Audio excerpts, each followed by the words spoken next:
اعوذ باللہ من الشیطان اللعین الرجیم بسم اللہ الرحمن الرحیم الحمد للہ الذی ہدانا لہذا وما كنا لنہتدی لولا ان ہدانا اللہ۔ عزیزان محترم، آیت اللہ میر جہانی اصفہانی، آیت اللہ میر جہانی اصفہان کے بہت بڑے علماء میں ان کا شمار ہوتا تھا اور اصفہان میں دفن ہے، اور آیت اللہ ابو الحسن اصفہانی کے خاص دوستوں میں اور ان کے خاص اصحاب میں آیت اللہ میر جہانی کا شمار ہوتا ہے۔ بلکہ آیت اللہ ابو الحسن اصفہانی کے زیادہ تر جو مالی امور ہیں ان کی دیکھ بھال بھی آیت اللہ میر جہانی کیا کرتے تھے، اور ان کے پر اسرار امور میں بھی بڑی مہارت رکھتے تھے، جیسے کہ جفر ہے، رمل ہے، نجوم ہے، قدیم طب میں بھی بہت زیادہ مہارتی تھے۔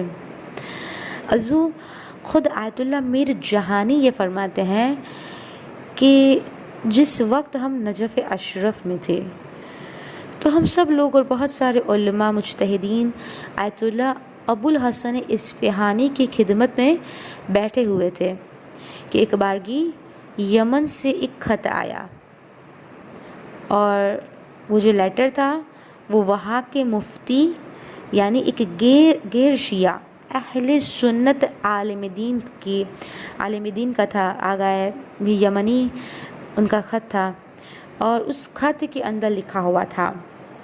اور جب یہ لیٹر آیا ہے تو خود آیت اللہ ابو الحسن اصفہانی نے سب کے سامنے، یعنی سب علماء اور مجتہدین جو بیٹھے ہوئے تھے ان سب کے سامنے اس لیٹر کو سنایا۔ اس خط میں لکھا ہوا تھا، اس سنی علماء نے یہ لکھا تھا کہ یہ جو آپ کہتے ہیں نا کہ آپ کا جو یہ عقیدہ ہے امام مہدی اجل اللہ تعالی فرجہ شریف کے اوپر، تو کیا دلیل ہے آپ کے پاس؟ کہا کہ کیا دلیل ہے آپ کے پاس کہ امام مہدی موجود ہے؟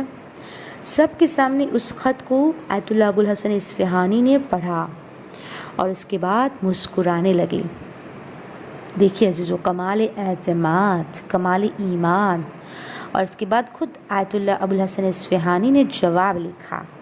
کیا لکھا؟ کہ آپ نجف اشرف تشریف لے آئیے، میں آپ کی ملاقات امام زمانہ سے کروا دوں گا۔ یعنی اتنا اعتماد، اتنا بھروسہ ہے اپنے وقت کے امام کے اوپر۔ لیکن عزیزو، اگر ہم ہوتے تو کیا کرتے؟ ہم تو پریشان ہی ہو جاتے کہ اب اس کے جواب میں کیا لکھے۔ تو بہرحال کہا کہ میں ملوا دوں گا۔ عزیزو، کمالی اعتماد کے ساتھ جواب لکھ کے روانہ کیا۔ 1 مہینے کے بعد آقائے یمنی جو سنی علماء تھے جنہوں نے یہ خط بھیجا تھا، وہ اپنے بیٹے کے ساتھ نجف آ گئے۔ اس وقت حرم امیر المؤمنین میں آیت اللہ ابو الحسن اصفہانی نماز پڑھا رہے تھے۔ اب کسی نے آ کر اطلاع دی کہ ان کو وہی حرم میں ہی کہ آگائے یمنی آئے ہیں اور آپ سے ملاقات کرنا چاہتے ہیں۔ کہا کہ ان کو بتا دو، ایک بار آیت اللہ ابو الحسن اصفہانی کہتا ہے کہ ان کو بتا دو کہ ہم خود ان کے پاس آئیں گے، آپ نہیں آئے، ہم خود ان کے پاس جائیں گے اور ان سے ملاقات کریں گے۔ جب ملاقات کرنے گئے تو اس سنی علماء نے، آیت اللہ یمنی آگائے یمنی نے ان کو وہی سوال کیا کہ آپ نے کہا تھا نا کہ آپ ملاقات کروا دیں گے امام زمانہ سے، تو دیکھیے ہم لوگ آ گئے ہیں، تو اب ملاقات کروائیے۔ تو آگائے ابو الحسن اصفہانی کہتا ہے ٹھیک ہے، کل کی رات کا کھانا آپ میرے ساتھ کھائیے۔ اب دوسرا دن ہوا جب رات میں سب نے کھانا کھایا تو ایک بارگی آیت اللہ ابو الحسن اصفہانی نے اپنے ایک خادم کو بلایا جن کا نام حسین مشہدی بتایا جاتا ہے، اور کہا کہ حسین مشہدی چراغ کو لے کر آؤ، ہم سب باہر جائیں گے۔ اس کے بعد وہ سنی عالم جو آئے تھے وہ اور ان کا بیٹا اور آیت اللہ ابو الحسن اصفہانی اور ان کے خادم، یہ چاروں وادی السلام کے قبرستان کو چلے۔ وادی السلام کا قبرستان جو نجف کا مشہور قبرستان ہے، اور یہ چاروں اس قبرستان میں چلتے چلتے اس مقام پر آئے جسے مقام امام زمانہ کہتے ہیں۔ جو امام زمانہ کی یقینی بیٹھک اور نشست گاہوں میں سے ایک ہے۔ اور عزیزو، مقام امام زمانہ صرف ایک نہیں ہے، 3 ہے۔ ایک کربلا میں ہے، دوسرا حلہ میں ہے، اور یہ امام زمانہ کی بیٹھکیں ہے، یہ امام زمانہ کی نشست گاہیں کہلاتی ہے، اور تیسرا نجف اشرف میں ہے۔ تو بہرحال یہاں تک کہ یہ چاروں چلتے ہوئے آئے، اور اس مقام امام زمانہ میں ایک کنواں ہے۔ ایک بارگی اس کنویں سے آیت اللہ آغا ابوالحسن اصفہانی نے پانی نکالا، اور پانی نکال کر وضوء تجدیدی کیا، اور اس کے بعد پھر یہ لوگ باہر کھڑے رہے اور وہاں جا کر 2 رکعت نماز پڑھی۔ آیت اللہ آغا ابوالحسن اصفہانی نے 2 رکعت نماز پڑھی۔ اب ایک بارگی وہ جو سنی عالم آئے تھے آغا یمنی، ان کا بیٹا، وہ فرماتا ہے کہ میں اور میرے والد باہر بے چینی کے ساتھ ٹہل رہے تھے، اور ہم لوگ یہ سوچ رہے تھے کہ ہمیں یہ ملوانے کے لیے لائے ہیں یہاں پر امام سے، اور دیکھو خود ہی نماز پڑھ رہا ہے، وضو کر رہا ہے، کبھی کبھی نماز پڑھ رہا ہے اندر۔ عزیزان محترم، اب یہ لوگ یہ سوچ رہے تھے کہ اندر سے جب نماز ختم ہوئی تو اندر سے ایسا لگا کہ اندر کوئی اور ہستی بھی موجود ہے، یعنی آغا ابوالحسن اصفہانی کے علاوہ کوئی اور شخص بھی وہاں پر موجود ہے۔ کچھ دیر بعد دونوں افراد کے آپس میں، یعنی آغا ابوالحسن اصفہانی اور جو دوسرا افراد تھا، کہا دونوں افراد کے آپس میں بولنے کی، یعنی بات چیت کرنے کی آوازیں آنے لگی، اور 5 یا 6 منٹ تک اسی طرح سے بات چیت کی آوازیں آتی رہی۔ اس کے بعد آقا ابوالحسن اصفہانی کی آواز آئی، اس سنی علماء کو بلایا کہ آپ اندر تشریف لے آئیے۔ عزیزو، اب اس کا بیٹا بھی اندر داخل ہونا چاہتا تھا کہ دوبارہ آواز آئی کہ نہیں، صرف آپ ہی اندر آئے، یعنی اس کے باپ سے کہا کہ آپ ہی اندر آئے، باقی کوئی اور نہ آئے۔ تو ان کا بیٹا کہتا ہے، میں اور ان کے جو خادم تھے حسین مشہدی، ہم دونوں باہر بیٹھے رہے، اندر سے پھر بات چیت کی آوازیں آنے لگی۔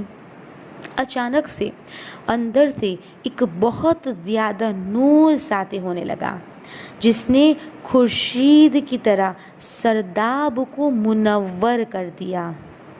اچانک سے بہت زیادہ روشنی وہاں سے نکلنے لگی، اور جو سنی عالم جو آئے تھے، ان کا بیٹا کہتا ہے کہ میرے والد کی زار و قطار رونے کی آوازیں بلند ہوئی۔ حضور رات کا وقت تھا، وہ کہتا ہے کہ قبرستان اور اطراف میں ماحول ایسا تھا کہ تاریکی کا ماحول تھا، یعنی پورا سناٹا تھا، اور یہاں پر یعنی سرداب کے قریب ایک عجیب ماحول تھا۔ کہا رونے کی آوازیں تھی، نور بلند ہو رہا تھا، کہا کہ میرے والد کے رونے کی آوازیں آنا بند ہو گئی، اور نور کی وہ روشنی بھی ختم ہو گئی۔ اور اس کے بعد آغا ابوالحسن اصفہانی کی آواز گونجی، ان کی بیٹے کو آواز دے کر اندر بلایا کہ اپنے والد کو سنبھالو۔ جب اندر گئے تو دیکھا کہ ان کے والد بالکل بے حال ہے، بے ہوش ہے۔ کافی دیر بعد جب ہوش آیا تو بار بار یہ جملہ ان کی زبان پہ تھا کہ یبن الزہرا، یبن رسول اللہ، یبن رسول اللہ، اے فرزند رسول، اے فرزند رسول، التوبہ التوبہ التوبہ، اے مولا میں توبہ کرتا ہوں، میں استغفار طلب کرتا ہوں، مولا مجھے بخش دیجئے، مجھے معاف کر دیجئے۔ اور اس کے بعد آغا ابوالحسن اصفہانی کی طرف دیکھ کے وہ سنی عالم یعنی آغا یمنی نے کہا کہ آپ مجھے شیعہ ہونے کا طریقہ بتائیے۔ یعنی اچھا زن مطلب وہ خود بھی شیعہ ہوئے اور ان کی بیٹی بھی شیعہ ہوئے، اور اس کے بعد وہ دونوں واپس اپنے وطن یمن چلے گئے، اور وہاں کے مفتی تھے۔ تو چند ماہ کے بعد یمن سے باقاعدہ ایک شخص پیغام لے کر آیا نجف میں، اور اس نے آ کر اطلاع دی آغا ابوالحسن اصفہانی کو کہ آغا یمنی نے یعنی وہ سنی علماء نے آپ کی تبلیغات کے نتیجے میں 3 سے 4,000 افراد کو شیعہ کر لیا، اور یہ سلسلہ ابھی بھی جاری ہے۔ یہ انہوں نے کہا ہے۔ تو دیکھیے امام زمانہ پر کتنا زیادہ اعتماد تھا، کتنا یقین تھا اپنے وقت کے امام کے اوپر، آیت اللہ ابوالحسن اصفہانی کا۔ اور عزیزو، ایسا ہی بھروسہ، ایسا ہی یقین ہر مومن کا ہونا چاہیے، یعنی امام سے ہمارا رابطہ اتنا زیادہ مضبوط ہو، ہمارا ایمان بھی اتنا زیادہ مضبوط ہو کہ ہم بھی امام سے اس طرح ملاقات کر سکیں۔ بلکہ آقا بہجت فرماتے تھے کہ امام خود بھی اسے ڈھونڈ نکال کر اس کے پاس پہنچ جاتے ہیں جو امام کے لیے راہ ہموار کرتا ہے، یعنی جو امام کے لیے ایسے کام انجام دیتا ہے کہ جس کی وجہ سے امام کے ظہور میں آسانی ہو اور امام اسے خوش ہوتے ہیں۔ وآخر دعوانا ان الحمد للہ رب العالمین۔